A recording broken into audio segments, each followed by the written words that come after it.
नवंबर 2024 में जब अमेरिका में राष्ट्रपति चुनाव के लिए प्रचार शुरू हो चुका था, तो उसी दौरान अचानक से Israeli PM Benjamin Netanyahu America पहुंच जाते हैं और डोनाल्ड ट्रंप से मुलाकात करते हैं। इस दौरान उनके चेहरे पर एक अलग ही खुशी नजर आ रही थी। उस वक्त कुछ लोगों ने कहा था कि नेतन्याहू दिल से चाहते हैं कि ट्रंप सत्ता में फिर से लौटें। हालांकि ये बात किसी से छिपी नहीं है कि ट्रंप और नेतन्याहू बेहद ही करीबी दोस्त हैं, लेकिन नेतन्याहू ट्रंप की वापसी इसलिए चाहते थे क्योंकि उस वक्त तत्कालीन अमेरिकी राष्ट्रपति जो बाइडेन ने गाजा युद्ध के दौरान इजराइल को हथियारों की सप्लाई रोक दी थी और बाइडेन नेतन्याहू पर लगातार गाजा में मदद पहुंचाने का दबाव बना रहे थे।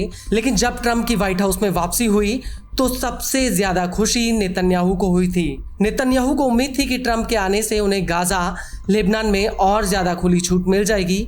यहाँ तक कि नेतन्याहू चाहते थे कि अमेरिकी सेना ईरान के परमाणु ठिकानों पर सीधा हमला करे। लेकिन बीते दिनों से ट्रंप और नेतन्याहू के बीच जो कुछ चल रहा है वो बेहद ही चौंकाने वाला है। वो इसलिए क्योंकि नेतन्याहू चाहते थे कि मिडिल ईस्ट के मुद्दों पर ट्रंप की अगुवाई और उनकी चौधराहट में फैसले लिए जाएं।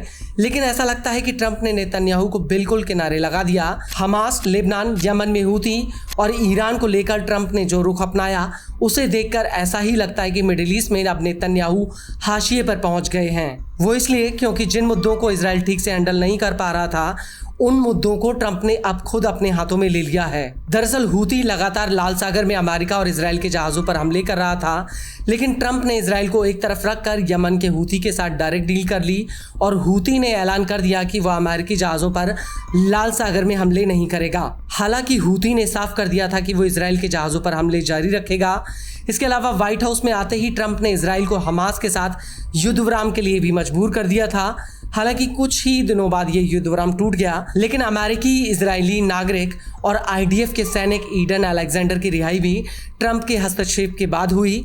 इसके अलावा ट्रंप ने इजराइल को किनारे रखकर सीधे ईरान के साथ परमाणु मुद्दे पर बातचीत शुरू कर दी है, लेकिन इजराइल इस बातचीत के खिलाफ है। इजराइल नहीं चाहता कि अमेरिका और ईरान के बीच ऐसी कोई भी डील हो जिससे ईरान को अपना यूरेनियम एनरिचमेंट बढ़ाने का मौका मिले। ईरान चाहता है या तो अमेरिकी सेना ईरान के परमाणु ठिकानों पर हमला करे या फिर वो इजराइल को ऐसा करने की अनुमति दे। यहाँ तक कि इजराइल के रणनीतिक मामलों के मंत्री रॉन डर्मर ने भी ट्रंप के दूत स्टीव विटकॉफ के सामने ये चिंता जाहिर की थी।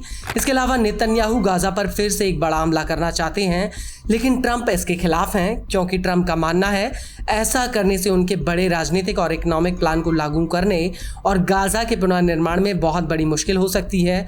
और यही वजह है कि अमेरिका, इजराइल और हमास दोनों के ऊपर तुरंत ही युद्ध विराम का दबाव डाल रहा है। और सबसे बड़ी बात यह है कि ट्रंप अपने मिडिल ईस्ट दौरे में इजराइल नहीं गए। उनका दौरा सऊदी अरब, कतर और संयुक्त अरब अमीरात तक सीमित रहा और इस पूरे दौरे में इजराइल को कहीं भी शामिल नहीं किया गया। यहाँ तक कि अब इजराइल से बंधकों के परिवारों ने गाजा से 59 बंधकों की रिहाई की अपील की है। इन लोगों ने न्यूयॉर्क टाइम्स में इंग्लिश में एक विज्ञापन छपवाया है जिसमें ट्रंप से इन बंधकों की रिहाई की गुहार लगाई गई है। वहीं दूसरी तरफ ट्रंप के साथ किसी भी तरह के विवाद को लेकर नेतन्याहू ने सिरे से खारिज कर दिया। इजराइल के कई मंत्रियों ने सामने आकर कहा है कि ट्रंप और नेतन्याहू के बीच में कोई भी तनाव नहीं है।